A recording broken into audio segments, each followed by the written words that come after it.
புதுச்சேரி காவல்துறை ஐஜி அலுவலகத்திற்குள் புகுந்து கண்காணிப்பாளர் தசரதனை அவரது சொந்த அண்ணனே உருட்டுக்கட்டையால் தாக்கும் காட்சிகள் சிசிடிவியில் பதிவாகியுள்ளது.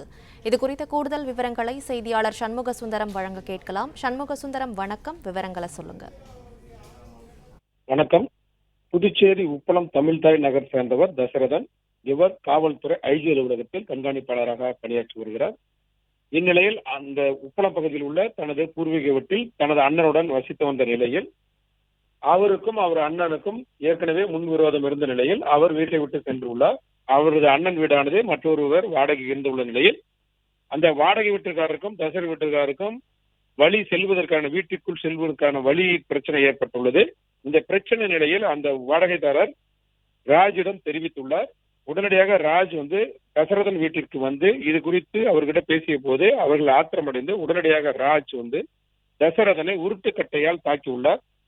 உடனடியாக தசரதன் மருத்துவமனை கொண்டு செல்லப்பட்டு சிகிச்சை பெற்று தற்போது வீடு திரும்பிய நிலையில் அண்ணன் தம்பிக்கு ஏற்பட்ட நிலையில் ராஜ் தசரதனை தாக்கும் சிசிடிவி ஆனது தற்போது வெளியாகி உள்ளது.